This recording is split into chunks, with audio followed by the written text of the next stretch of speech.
Hi, I'm back.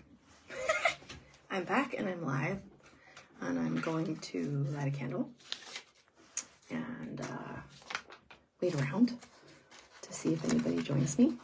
Happy Sunday for those who are joining us on the Sunday that this is. I feel a little wobbly and a little weird. Hi, Catherine. And a little alone when I'm talking to myself, and there doesn't look like there's people in here. So when there's people in here, kind of greases my wheels. It's easier for me to talk, but I could talk about being human any day, all day long. And being a human. Hi, Frank. Being a human is not hard. Life can be hard. Being a human is supposed to be straightforward, easeful. And being who we are is not supposed to be a hard thing. It's not supposed to be something that is a struggle. And I'm using this word supposed. It makes me go, maybe that's not the right word I should be using. But yeah, you know, we are set to take all of our, if you're here and you're joining, say hi. I'm a little bit frazzled. If you saw my last post, less than a half an hour ago, I had hi Dawn. I had some tech issues on my website, and I'm still unwrapping it. Hi Ingrid. I'm still not unwrapping it. I'm in the aftermath of the experience of it and the hilarious dynamics that went down. Like when hi Nadia, when I feel overwhelmed, you know, so I had my computer at the table because I had to have a whole bunch of a book and all these things open, trying to figure out hooking my business account, all these things.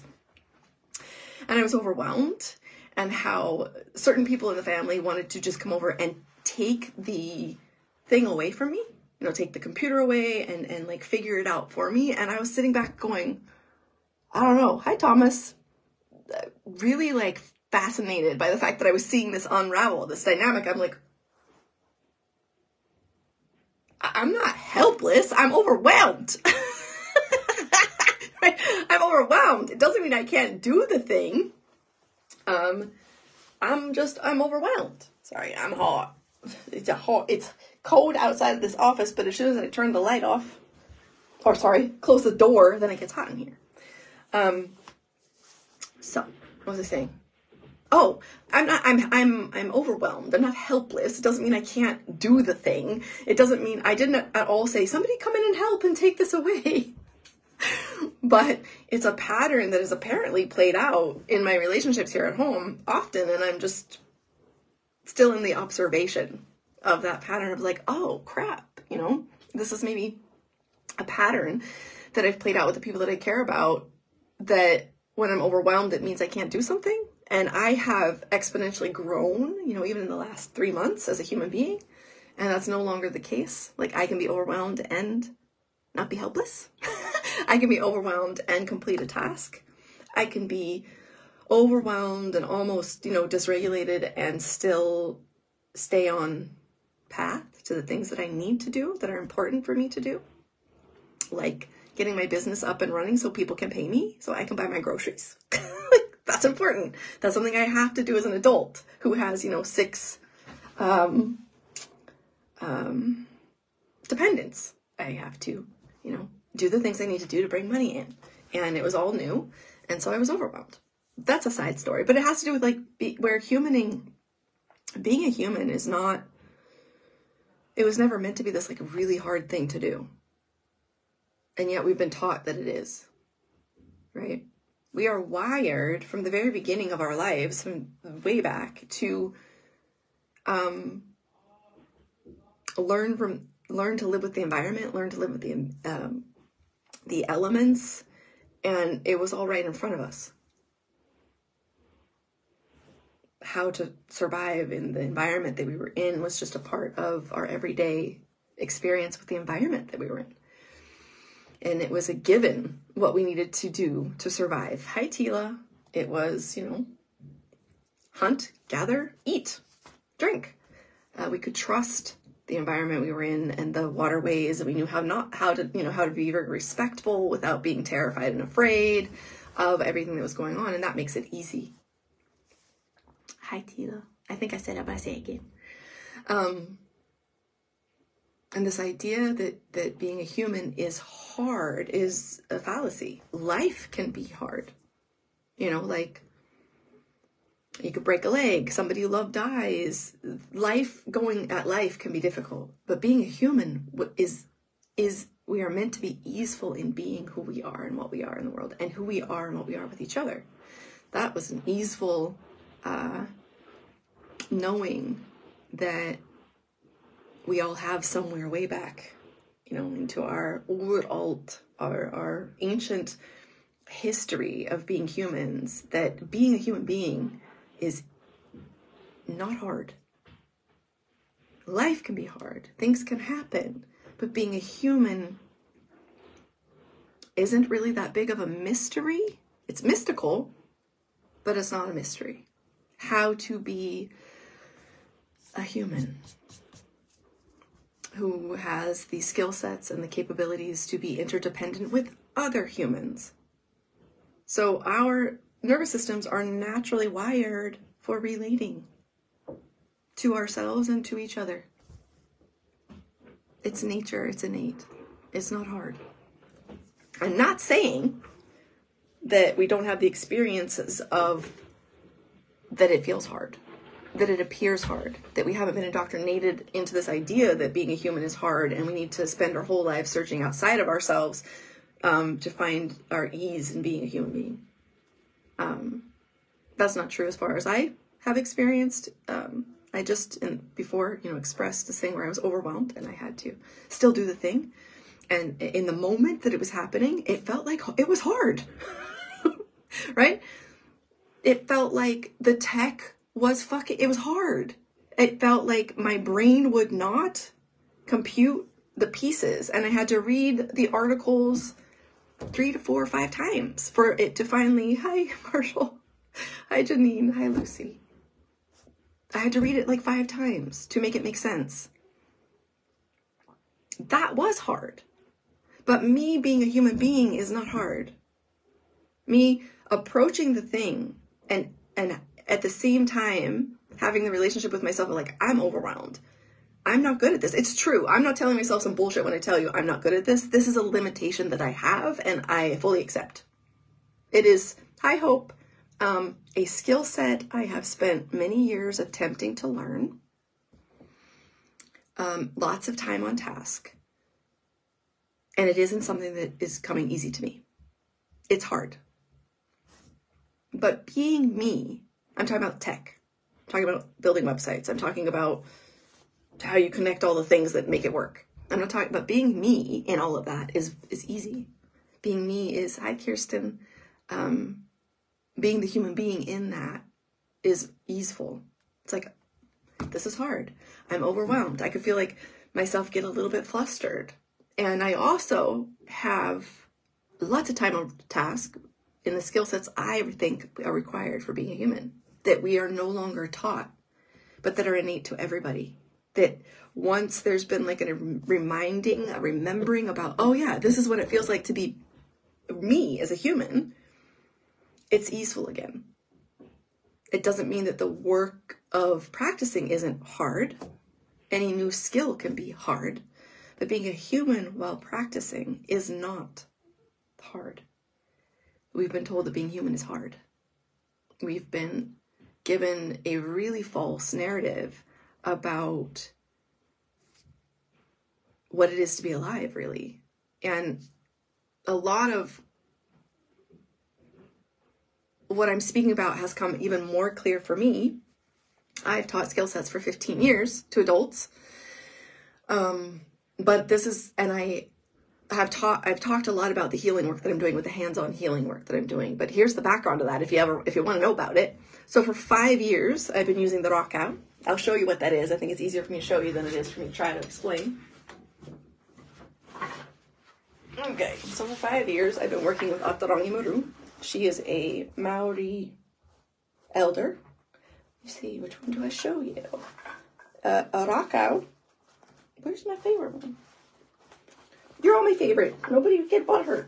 Okay, so Arakau is a piece of wood, specifically a tool to work on our bodies, and they're in all kinds of sizes and shapes. Whoops. And different kinds of wood. So, rock house. And I've been, for the last 5 years, using these tools. They're called mahiraka, to heal my own body. And by healing, I don't mean curing. I mean clearing more when I'm talking about healing. Hi, Stephanie. And I did that for 5 years under the teachings of Aturangi Maru, to my own body. Hi, Catherine. And in November, I went and I spent 3 weeks immersed with Aturangi and 40 other people in the Maori customs and cultures. And I learned how to do the work with and without the stick on other people. And so I've been touching tissue, right? I know my body really well, but touching so many, in such a short period of time, touching so many people's bodies and tissue. And learning every time I touch somebody, even if I give somebody a hug, I'm learning from the tissue. And I have such a broader awareness around a lot of things that we in the West have been told not to believe in, that we in the West have been told not to value. Hi, Beth. We in the West have been taught to poo-poo on it. We in the West have been taught to be skeptical of. And really what it is just normal. What we can access and who we are as humans. It's supposed to be easeful. It's not supposed to be hard. We're not supposed to carry around gook in our bodies and our soma and like basically from the skin all the way through the fascia to the muscle to the bone, right? We're not supposed to carry that around all the time for years and years and years on end. That's not how we are made to operate. And she says, and I have to agree with her, that she believes that way back, into the ancient lineage of who we all are, we all have some knowledge of how to release all these things because it's normal and natural to want to do so. To understand, oh, there's this thing caught in my body, this knot or this, somatic memory, and it doesn't feel good, and let's help each other. Let's help ourselves and let's help each other to release these things. Not heal, because healing, this is how I see healing. It's like if you come to a healing session, if you do a healing session with the Rakau, it is clearing your systems on all levels in that moment. And then you get up and you go and you live life. And you're a human. So being human is easy. Life sometimes is hard and really hard and truthfully hard. And it's not a story. And then your body and you absorb it. And then all this knowledge that I believe is way back in all of our ancient understandings is what helps us to live with that in a way that is beneficial to all of us as humans. On one level, so here's how I look at it. When I teach and facilitate my classes, I'm not doing anything.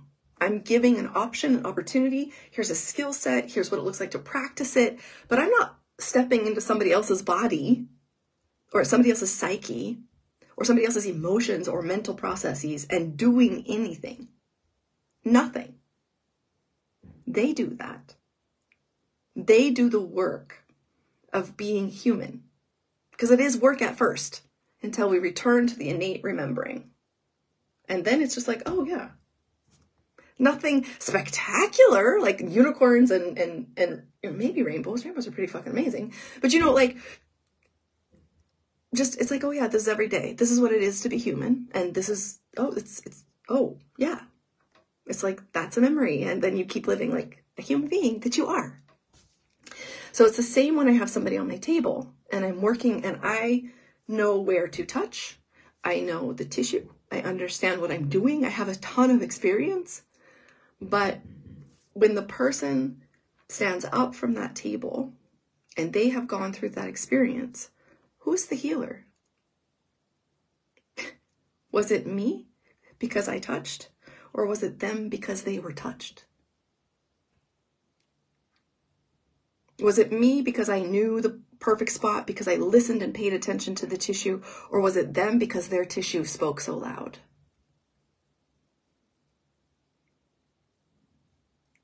In my opinion, it's them. I'm facilitating a process, but I'm not the healer. It's the person whose body is being touched who's healing themselves through my touch. Because there's also people on the table, they don't want it. And you can feel that too. And that's cool. And that's cool because that's their choice. That's the free will. And what that also shows me is like the being human is easy. It's not supposed to be hard. Interacting and being in interrelationships with other people is also not supposed to be hard. It's not supposed to be this thing where, you can't figure out how to communicate, or you can't figure out how to connect, or it hurts so bad you just can't. That is not how human relating was ever set up in our nervous systems. Please, if you have anything to say, you want to join in with me, I'm more than happy to have that interaction with you. So if you're here and you have questions, or you want to share from your own experience, or you want to say, I don't agree, or yoo-hoo, or whatever, it's open. I would like you to. It's supposed to be easeful. And when having hands on people, it makes that so much more clear for me, right? I've seen it in the work that I do in skill set trainings, but to actually see it, feel it, know it in ways I can't articulate to you, right? That not because I don't want to sound crazy or woo-woo or not normal, because all those things are true about me, but because I really can't articulate it. Like how much our tissues are built for ease and not a hard movement through life. Hi Willem, how the tissues of our body are waters that are inside of us, our organs, our bones, all of this is like so malleable and so responsive to our environment. It's meant to be easy. And we've lost, in the Western white world, for sure, we have lost the knowledge. Even just the knowledge that being human is supposed to be easy, right? Not that life is easy, being human. Who am I as a human being to me? Who am I as a human being when I relate to others? Who am I as a human being who relates to the earth? Right? And we have lost the things that make it easy. So the things that can make being human much easier are shared values, are initiatory processes that happen naturally as we grow. So we would go through initiatory processes like at 7 and at 14, 15 and at 25, at these natural developmental stages. We would have collectively supported growth mechanisms in our societies. And we had that way back when, because that's what makes being human easy. The recognition of these, and community is so important. Look, I've been on my healing path most likely my entire life. I have complex and compound trauma from my childhood. And I was sexually assaulted as a young adult. So I have been on the healing path for myself, which I call just being human, for a really long time. And there's a whole lot of it that I did by myself on the inside, in the privacy of my own being, that really no one else could have done for me. Right? And while that was happening, I had a family, a husband, children, a handful of friends. I had relative safety and care.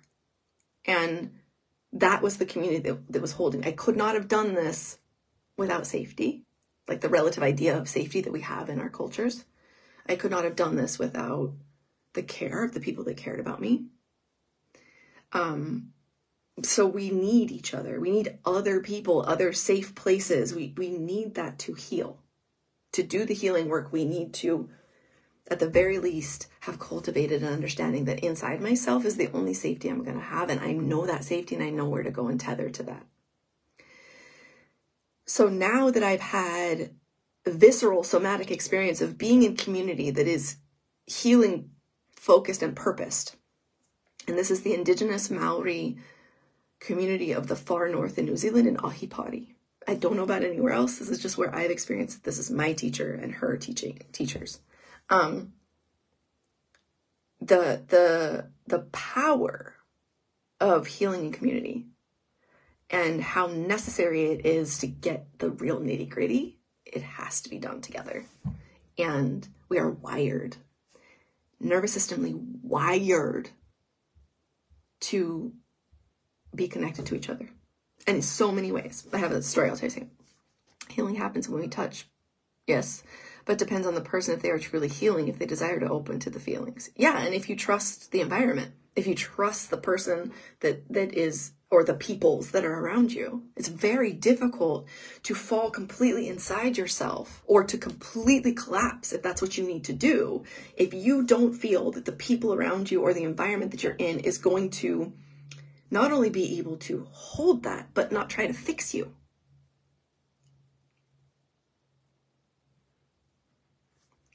Not try to fix you. My son is 23 and he's amazing. And he came and he said, there's this scientific thing that just came out, and he was sharing all these articles about how there's not just the microbiome, which is a big thing right now in the wellness industry. Microbiome of your guts and your vagina and your mouth and wherever there's microbiome, but that we have a microbiome that extends like that far out from ourselves, right?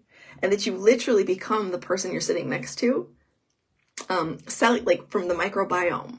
Basically, it's the aura that like New Age people talk about, but it's actually micro flora of yourself that is making contact with other people like this. We are so wired in every way possible to connect to the environment that we are in. And we haven't been in a healthy coexisting environment with each other. I'm talking from a mental, emotional, spiritual sense, also physical. So there's been a lot of violence and trauma that has been perpetuated for centuries on all of us, actually. And that has caused us to believe that we're fragile, we're incapable, we're broken, we're not resilient, that we can't find better solutions, that being a human is so hard that I have to completely isolate myself and not participate in any kind of community because community isn't safe, because community isn't trustworthy, because community will hurt me. And I'm not saying those things I just said are not true sometimes, because they are. But that we've also been taught that as a narrative for a really, really long time, that being human is hard. And because being human is hard, we need to outsource our autonomy to something and or someone outside of ourselves. That we have to outsource our power and our permission to be who we are, to be human. That makes it hard. If you think I can't be human, I can't care with every cell in my being, I can't believe that healing together is possible because I need XYZ's permission to believe that. That makes being human difficult. That makes being human complicated. So when I feel something in my system that's complicated, I know is an indoctrinated belief system. Being human can be complex. It can be nuanced, but complexity and nuance are very natural.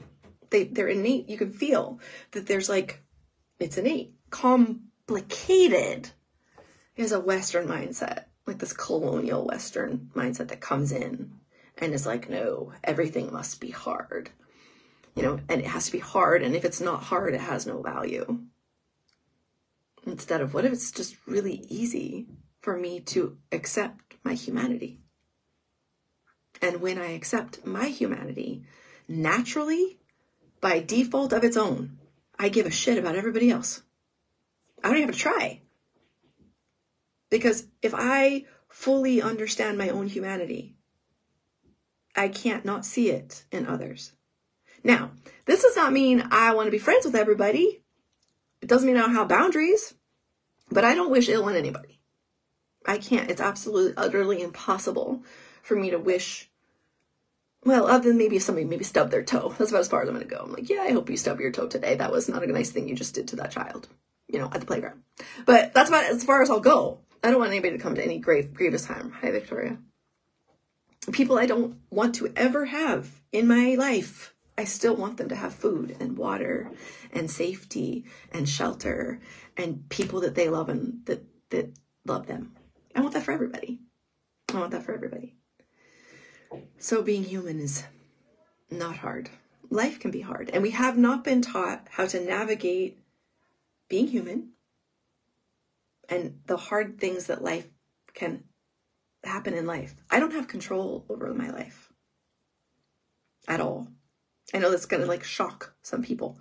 I don't believe in ultimate free will. I don't believe that exists. I believe that I have, see you later, Ellen. Have a great day. I think it's probably early-ish. I'm not sure where you are, but you might be here in Europe. I don't know. I just made some assumptions, 500 of them. Did you see that? So, yeah, I caught myself making assumptions, so I'm laughing, and now I lost where I was going, but that's fine. Being human. Being human is not supposed to be hard. There is that nuance and that complexity, but it's not supposed to be difficult. And I talk a lot about skill sets. I'm going to keep talking about them because, I'm selling stuff, but I'm going to keep talking about it.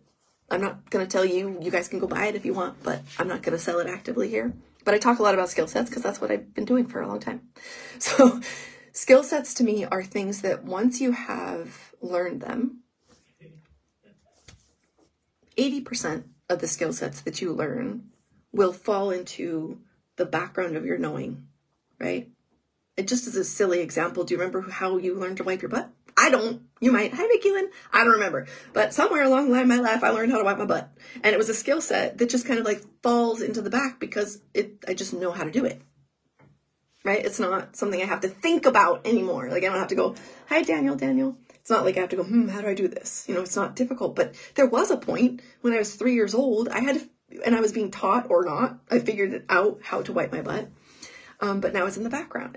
And there's 80%, maybe, I'm just making that number up, hi, Rebecca, of the skill sets that fall into a default, that they become things we can just do. Reading, writing are skill sets like that. Riding a bike. And then there's others where we know that they're possible and we have a certain level of aptitude in them, but they're not ever going to be easy, right? They're going to be, for various reasons, they're going to be, okay, I can do that. I can do it. It's still hard for me, right? So I have the skill set, but it hasn't yet developed into one that I don't have to think about. Being human is not one of those. You don't have to think about how to be human. And once you've done the skill sets that I teach, what I love about how I teach too, I just love it. I love it. It makes me so happy. Is that it's not linear. It's not there's one skill set that is required for all of them. One is an absolute requirement for the rest. And outside of that, you can work on this one or this one or this one or this one or that one or this one. It's over here, and it will start to affect this one and that one and that one and that one. And they work together in a synergy that moves kind of like a mobile, a baby's mobile that hangs and you have different weighted things. And you put a little bit of weight here and it does this and does that and it moves and they all marinate together and become really cool things. What I can say that I speak of is exactly my experience in my own liberation. Yeah, thanks for calling it what it is, because I use that word, liberation. It's about feeling ease and being myself. I have removed all suffering in my recovery. My body tells me clearly. I have gained the skills in being with pain, discomfort, and moving through the release. Yes. So for a lot of you on here, hi Shannon. Frank has been with me for a couple years. the last couple years, not last year, but the years before that, and was in the simple circle. Uh-oh, did something happen? Are we still here? I'm not sure if my internet just died or the Wi-Fi. Oh no, okay, sorry, just checking. Being human. If you leave this time together, hi Joseph, with one thing, if I could, pour it into you.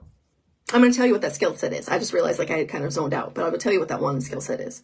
It is just to leave with the possibility today that you can separate the difference between, there's things in my life right now that are hard,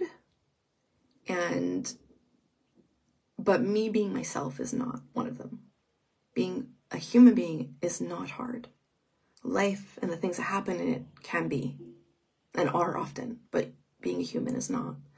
Being a human is the most natural thing that we've ever been born to be. That's what we are. So the one skill set that I categorically say is required for all the other skill sets that I teach, and I teach about, 26, something like that. Maybe 30, maybe 36. I don't know. Somewhere in there. And the one skill set as a human being that I believe is innate, we are born with it, and then we go through indoctrination, we experience abuse, trauma, conditioning,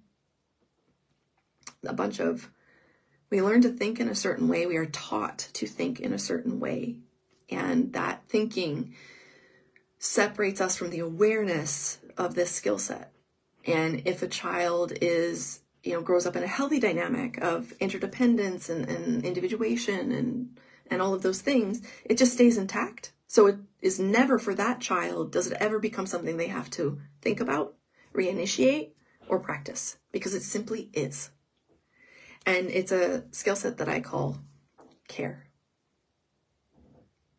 And I'm not talking about the kind of care that is external between you and me, the kind of care that someone else could see. I'm talking about, hi Mina, I'm talking about a care that is internal, in the privacy of my own being, in the privacy of your own being, and I can tell you all about it inside of me, and you can tell me all about it inside of you, but I can't see your care, and you cannot see mine. Hi Linda. This is a care that is there the moment the sperm and the egg come together. The spark that happens that begins to create life inside the womb. And that spark goes like this, and you become you, and you begin to create yourself. And you begin to develop all your organs and your tissues, and you're in there, and you're creating yourself inside the womb. You're doing that. And it's with you from the very first moment of your creation. I'm Adeline. And it's yours. It's a care that lives inside you that is not for anybody else. Its purpose is only for you. It's not the kind of care like, I'm going to give you soup, right? That's interdependence. That's where care extends from me to you. And that kind of care can exist while I'm over here not caring about myself at all, right?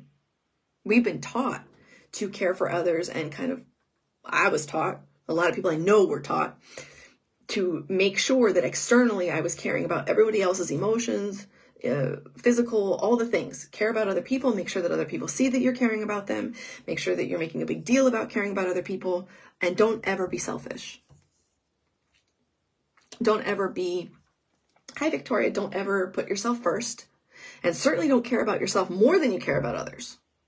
So there's this deep indoctrination that caring for others is a preference than caring for yourself.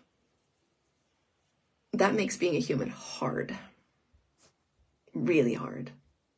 Hi, Dev. Really, really hard. When you believe and have been taught to believe that caring for other people is where you get your value, and that caring for other people is more important than caring for yourself, that makes being a human really hard, because you stop being able to hear your own needs, to even be able to decipher what they are. That's hard. I now live as a human being. I know what my needs are in every moment. I don't have to guess. I don't have to go dig. Oh, I did for a while. That was the practice. I'm not saying, but where I'm at now, years and years and years on practice, not only practicing with myself, teaching others, being with others as they practice. I don't have to fight to know what I need. I don't have to go through a bunch of crap to figure it out. I don't have to feel bad that I have needs. I don't have to feel bad that like I was overwhelmed today and I still did my stuff and it caused some kind of thing inside my house, which I still have to go talk to them about because I'm still, wow, what happened? I haven't, like, thank you, Babette has also worked with me, dear friend of mine.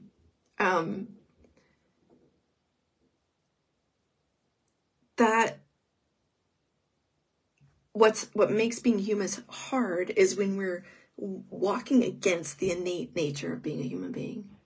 And one of those innate nature things is care that is just for you, that is just about you and your innate human needs, because everyone has them. And I'm not just talking about water and food and shelter and safety. Those are really fucking important. I'm talking about being cared for, knowing that you need somebody to change their tone of voice so that you can hear them. Hey, could you say that in a little bit differently? I'm having a hard time listening because that tone of voice scares me, or is, I don't feel like it's kind. Being able to say, I was overwhelmed. Hi, Helen. And my family's like coming in and trying to like save me. And I'm like, no, I'm just overwhelmed. I don't need you guys to fix me. I don't need that right now. I don't actually need you at all. But if you want to come around, say, yeah, shit, that sounds like it's hard. Yeah, it looks like, oh, yeah, you thought that was going to work and it didn't. And now you got to figure that out. And I can see it's hard for you. That's all I needed. I did not need people to come in and rescue me, right? And try to take it away from me, because I was like, what is happening? That's not what I need. Although apparently me being overwhelmed gives like a subtle message that I am fragile or incapable. And I'm fascinated by this. Fascinated. But care. And you see how complicated that makes it? If we don't live in a reciprocal relating where we understand the people that we're relating to are not fragile, and neither are we, that those people have needs just like I do, I might not be able to fill the needs that that person has right now, but I can hear them. And I can honor and say, oh yeah, I hear that. I'm not going to be able to do that for you right now. And they can go and find somebody else. Or they can say, okay, well, could you help me in half an hour? Right? So that's easeful. But if you don't have that, and you don't understand that to a certain degree, each of us individually, I'm not negating community here, but to a certain degree, I have to be responsible through caring for me. I think I'm Melissa. Yeah.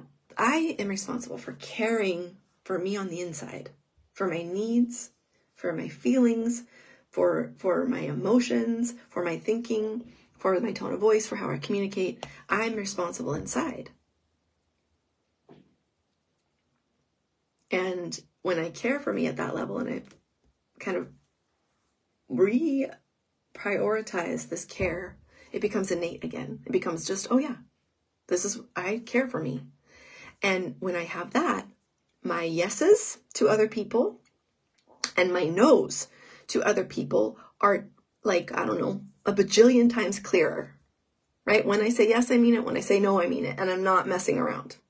Like if I said yes, that means, like there's people sometimes will show up and I'm talking to them and they're like, oh my God, I don't mean to be taking your time. I'm like, you can't.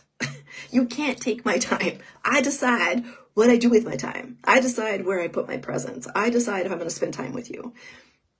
If I'm here with you, that means I'm here with you. Like, and at any point I can say, okay, this has been great and I'm going to go now, right? And I'm not trapped.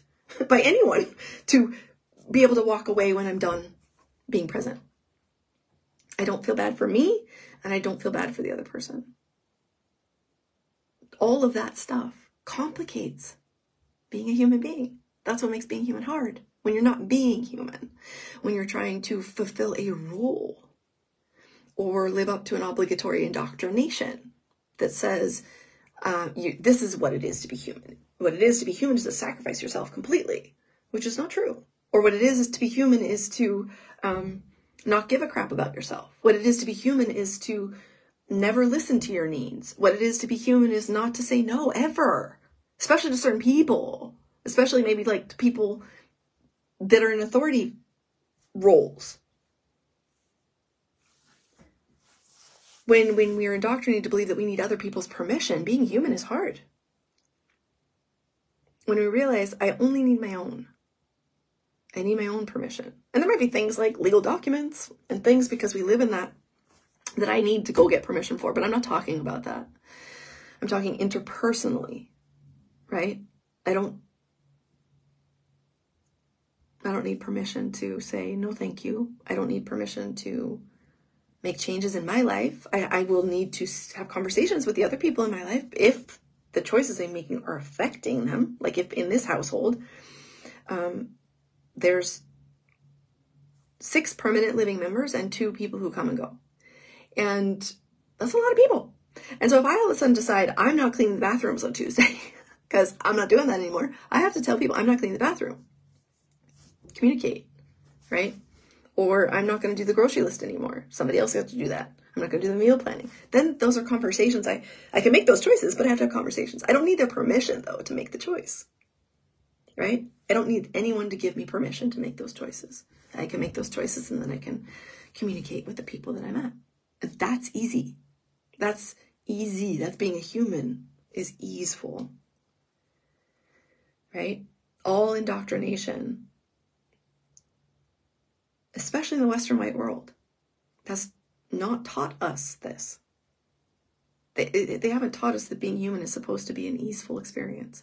We haven't been taught that being human,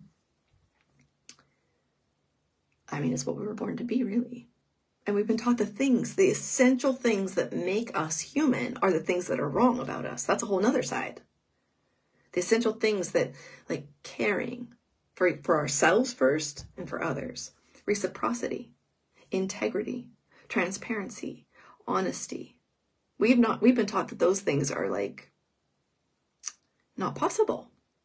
For one, that those things are not valuable. I can give you a story real briefly about this. All of my children have been in the mainstream schools. Hi, Jen. Because that's what they wanted. That's what they choose. And that comes with a whole lot of fun side experiences. And they get like graded, right? You get graded for their German. They get graded for their math. They get graded for their history. But they also have like a part in their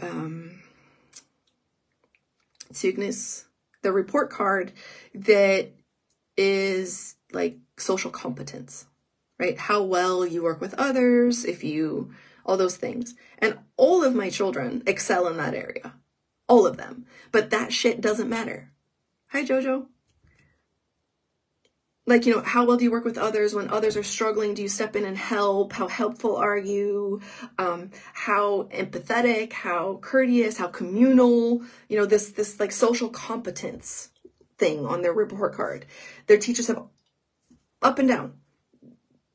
Everything they say about my kids in that area is like, they excel here. This is beautiful. It's beautiful how they show up. Oh, but their math is only this and that. Oh, but their French is like this. Oh, but, and so it's like, they spend about 5 seconds telling me how great my kids are in social competency, essentially in community, how they're really good at that. But then they spend the next hour of the parent-teacher conference telling me where they're struggling, why they're doing bad and wrong. They forgot their pencils. They're not bringing their things. They didn't get their test signed. Their homework was late. And this is what all of the focus goes to. 98% of their focus, 99%, goes to the things they're not doing right that have no fucking bearing on who they are socially. that are not necessary for them to have relationships with other people. But the things where the world that I live in, and most likely you live in, that's what's important. That shit makes being human hard. That complicates being a human being. Because how is a child supposed to, it hears, oh yeah, I'm good here, but this is where your value is going to be derived from. Your math, your languages, your history. That's where your value actually lies. Because we're only going to give, you get a 5 in your competencies, right? You'll get, or a 6 is the highest you can get. So you have 6 in social competency in being a human. You have a 6. How cool is that? But it only counts for 2% of your grade. That's it. I'm going to shit on your humanity by only giving it 2% value in your report card on your grades. That's just one tiny little example of how our humanity and being human is shat on, but that our humanity and being human is easy. It's when we have to go, how does my humanity have any fucking thing to do with how good I am at math or German or, I don't know, drawing? What does that have to do? But the confusion begins to happen with people starting to identify with, I'm shitty at math, so I'm shitty. And that is built into the systems, and that is built into the indoctrination. And that shit does make being human hard. But looking out for others, caring about whether a project is going well for everyone, that's human and that's easy.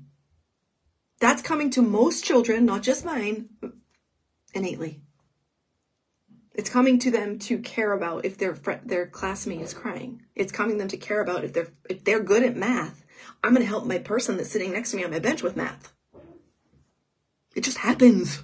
Imagine that. It's super easy. Like they just, oh, I'm good at that. Let me show you how to do that. No problem. Being a human is easy. Easy. It's just that the values have been skewed horrifically on the things that have nothing to do with being a human being.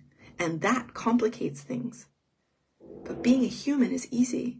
Caring for ourselves and others is a very easeful experience as a human being. And then all of this other crap, this static, this crap gets in the way. Hi, Jenny. If you're just joining, I have no idea how long I've been here. I think about 45 minutes.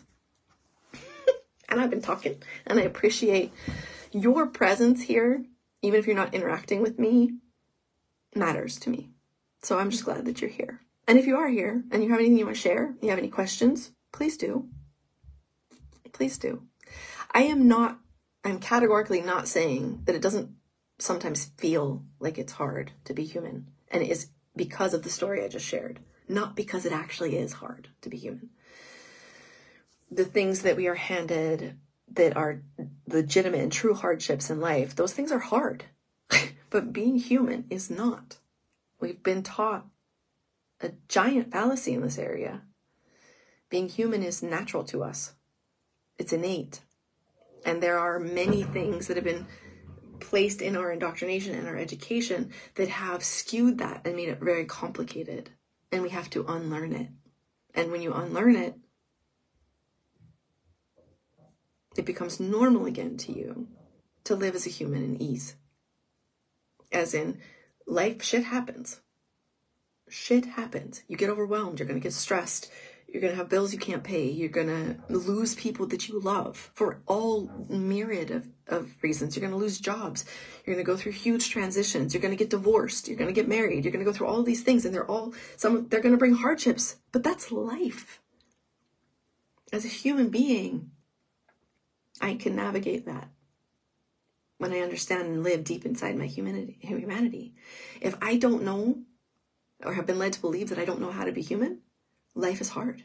And then I feel like being human is hard. I connect the two in an identification. And they're not the same. Being together, healing is supposed to be easy and easeful. And it's supposed to be a natural, innate movement. Like, I talked a while ago in here about the body work that I do, the healing work that I do. And yesterday, I knew that I needed something, but it was something I couldn't do to my own body. I can't reach it that way. And so I was able to ask my husband, I said, could you do this and that? I'll show you how to do it. Could you please do this? Because I really need this. I knew exactly what I needed. and I knew how to get somebody to do it for me. And that's easy when you know. It's so easy to be a human when you understand that you've been told a lot of things that are not true about you. You've been told a lot of things that are not true about us as a communal whole of humanity. And we can learn to be human. We can remember, mostly through remembering. I teach skill sets, but really what it comes up to when somebody's worked with me for a really, really long time, I always say this stuff that I teach, it's not a quick fix. It takes about 5 years. It takes about 5 years. But when you consider that my average client is about 35 or 40 years old, it's really not that long compared to how much time the indoctrination had to take place. For me, hi, Mickey. For me, caring isn't hard, but knowing how to express or ask for the care can be. 100%. Hi, Jen. Yeah. What I'm hearing, and I could be wrong, Mickey, Lynn, please correct me if I go down a road that is not where you were going. I know from knowing you that caring, no, regardless of what has happened to you in your life, you have been able to maintain connection to that care inside of you. Hi, Ursula. So it is innate and natural to you to care the way that you do, which is very specific and generous to you. And it's absolutely beautiful. And it's the best thing about you. And I never want it to change, ever.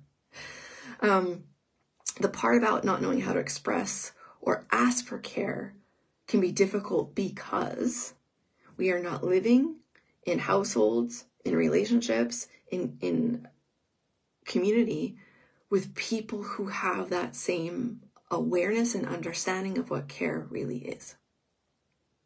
So it's not on you that asking for help is hard. It's that there aren't many there aren't many resources in your immediate environment where you can be sure that your ask is going to be met. And that's another one of the skill sets that we've learned in being discerning, right? And being discerning at first is hard because there's a lot of static, but it's a time on task practice. Being discerning on where and who can I go to, whether it's one person, a group of people, where I know through time on task and time spent together, right? Not immediate. My trust is conditional.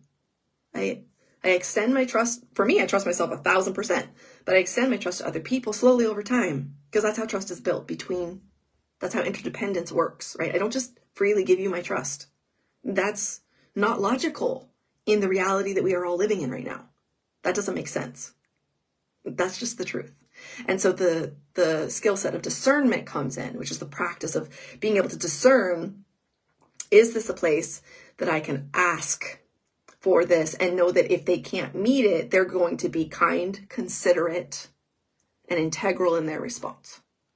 So that's not hard because of you, Mickey Lynn. That's hard because of the structures, right, around us and the breakdown of community that exists, that has nothing to do with you individually. That is not your place to fix that. And that doesn't make it easier what I just said, but I hope it places it more in the proper context. Yeah. Yep, about 5 years. Learning care and boundaries has been the best use of time practice in my life. Thank you, Jen. It's been wonderful. Just, and the people that have done the work and are in the work, they're my favorite people. That's just that. I'm not sorry. Absolutely, and thank you for the reminder that it's not that something is wrong with me. No, but about developing better discernment. Yeah, and the thing is, I'm going to tell you, your discernment is already great because you're like, here's the deal. If it feels hard to express or ask for care back, there's a reason. And the reason isn't you. The reason is that you go, oh, this is, because you're telling yourself it's hard instead of going, oh, this is my clarity. My clarity is not here. My clarity is not with this person. My clarity is I'm going to wait a little bit and see how this person's behavior and our relating pans out before I do that. Right? And then comes another skill set, which is trust, and not trusting others, trusting yourself. No matter what, and this is time on task, I trust myself. If I feel weird in an environment, I don't look around and be like, why is the environment weird? I'm like, this feels weird, I'm out.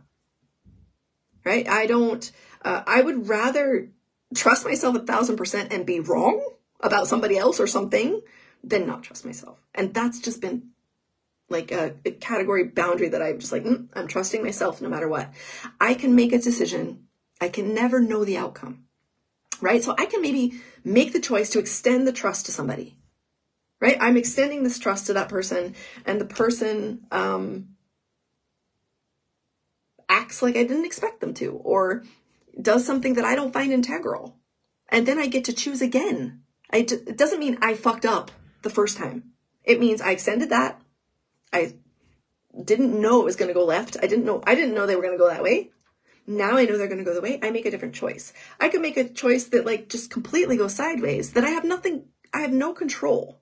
My choice just takes me in this direction and shit happens in this direction. And then I get to make another choice. But I trust myself at the first choice. I trust myself at the second choice. I trust myself at the third choice. I do not go through, oh my God, I should have. Nope, I chose that. It was like, that was one of the conversations today at the table where my husband was like, well, you obviously didn't connect the da-da-da on the website. I'm like, that's clear to me.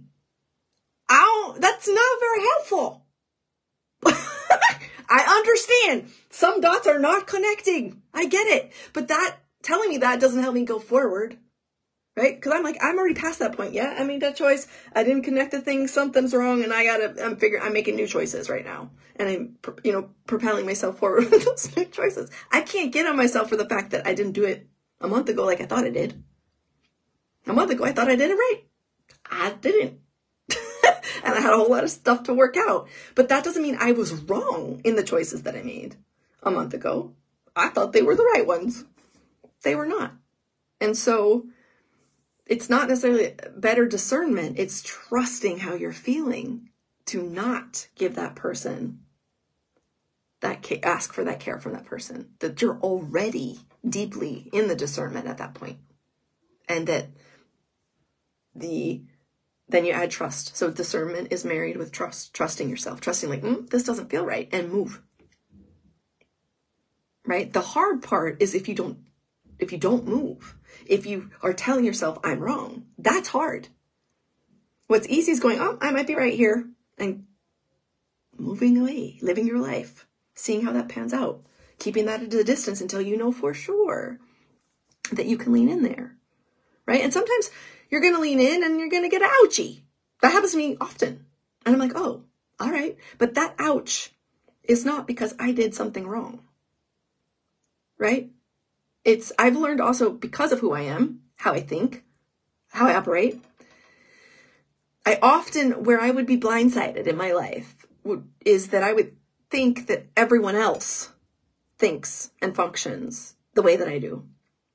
And that's a weird blindside to have.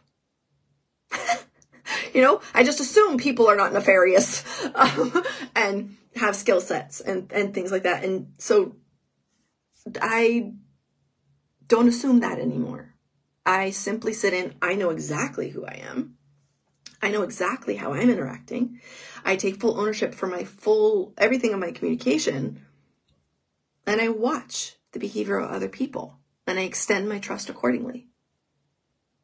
I'm not suspicious. I'm not like this hypervigilance about other people. I'm just like, let's see. I'm gathering information. And I'm not cold or distant either when that's happening. I'm just being discerning and trusting myself. A long way to retrieve has been my family, yeah. I've been told and raised to trust my family. Oh, I know that one. I am now making the choice to not trust them because I trust myself and how I feel about them. Very good point. As some of you know, some of you don't, I'm estranged from my mother for exactly this, right? I don't trust her and I don't extend trust and I probably won't. And like sometimes when I think about, it's less and less these days, I think about, well, there may be something happening in the family where I will have to reconnect with her. And I think about that and I'm like, she also has no reason to trust me ever again, because I was like, get the fuck out of my life. And I'm positive, again, it's assumptions, that hurt her. That I was like, I'm closing this door. I don't want you in my life. The way you talk to me doesn't work for me. The way you treat me doesn't work for me. I'm done. And she doesn't know that involved, what that involved on my side, to be able to come to that point of clarity for myself. She has no idea what that cost me. But I'm like super clear that like, if the door was open again, like, she's not trusting me either. And I don't need her to, I don't want her to. That's never going to be the thing. But if we have to interact over this family thing that could be happening, I can do that now, right? Even 2 years ago, that would have been difficult. But now I'm like, oh, I can do that, because I am not extending immediate trust to her just because she's my mother, which is what I was doing my whole life, even though she was hurting me. It's like hurt, trust, they don't really go hand in hand. But in my system, for a long time, they did. If you hurt me, then I trust you. It was a really twisted thing to believe. That makes being human hard. Because being human means I trust myself. Being human means I trust myself in relationship to whoever that is. What puts static in my humanity is, you hurt me, I trust you. That makes being human hard. Being human is not hard. It's easeful. It's a innate normalcy, ordinary, and wonderful. Being human is wonderful. There's the mysticism, the great, for me, it's not a mystery what we are as humans, but there's a great mysticalness about being human. But we're not a mystery. I'm glad it's good to be together. There's quite a few of you here, or have been throughout the time. It's really good to be together too. And I couldn't do lives for a whole year. Like, really, it costed me so much energy that like I didn't have the capacity. And it's since doing the work, the body work, sorry, the more bodies I touch, the more capacity I have. And that's been a fascinating adventure on itself, all by itself. It's like, huh?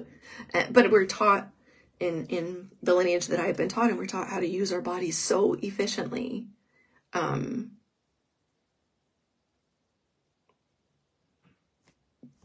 That capacity is increased simply by that efficiency. So, and also like when I'm done, and I can't, and I won't, but I haven't been able to. So, and now it's been a week, and I've done it twice, and I'm like, and then there's the family life, and all that stuff, which is not hard, right? Complex, you betcha, nuanced, but it's not hard. It's not hard at all to like be a mother and a wife and a friend and a facility, a mentor, and the things that I do. None of those things are hard. It's when I believe that being a human being is hard. Everything is really hard, really fast. Hi, Boba.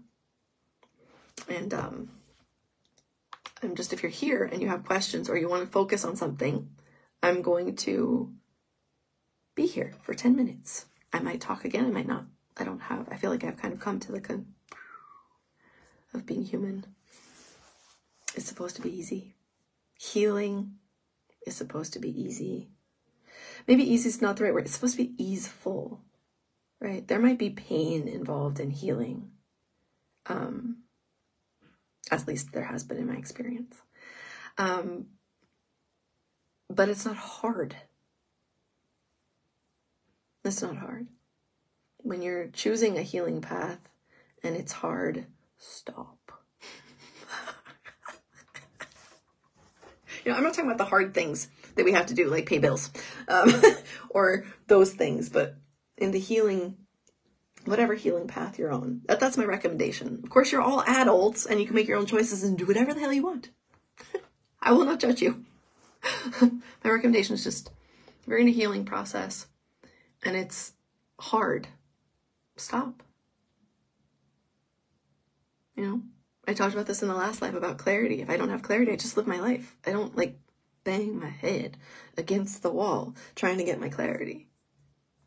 I just keep living and clarity comes.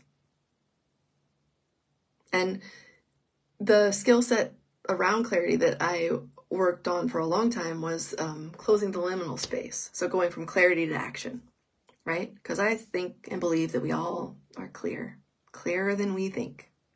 Often that your clarity comes like this. It comes in like this. And in some part of you, you know. And then we hem and we haw, we're like, oh God, and it feels scary. And the more we practice clarity coming through, being aware of it, not because clarity is clarity, the more scary it can be, because it can be instantaneous. You're like, oh, hell no. And that can feel scary in a system that's been taught to never be that clear. You're not allowed to be that clear. Who the fuck do you think you are to know that you don't want that thing I'm trying to sell you? Like right now. I'm like, oh yeah, no thanks. I'm not interested. You know?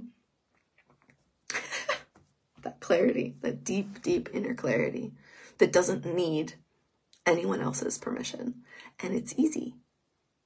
It's easeful. It's not hard. It's not trying to push through some like quagmire. It's not a wall. It just is. Yeah. So if I can leave you with just one thing, even if it's just a millimeter more of understanding that I'm not looking for my life to be easy, because that has not been my experience. My life has not been easy. Being human is. Being myself. This person who's sitting right here before you. This is easy. I'm not looking for a way to make, I need life to be easy. Now, I got chickens, man. Life is not easy. Just with them. I got chickens. I got 13 chickens. And 5 children. And a partner. And a mother-in-law who we care for. Like, no. It's not. It's also not hard, but it's not easy. And so when I'm talking about it being easy, I'm talking about being human. Being together with you guys. This is easy for me. And it really should. I don't love that word. But I really believe it's supposed to be that easy for all of us. With that we are supposed to relate in ease and understanding. It doesn't mean we don't have conflicts. It means we have conflicts and we put the time in to resolve them. But that has to be a collective movement, because it takes more than one person to solve a conflict. Conflict is about resolution. It's not about the conflict. Another skill set I teach, in case you wanted to know. All right, loves, I'm going to go and see what the dinner looks like out there. Somebody else is cooking tonight. How wonderful that is. It's a new phenomenon in our house since a year that the older, no, even Quinn, all the children cook one night a week. And it's exciting. Okay, I will see you on the other side. Thank you so much for being here. I deeply appreciate you. See you later.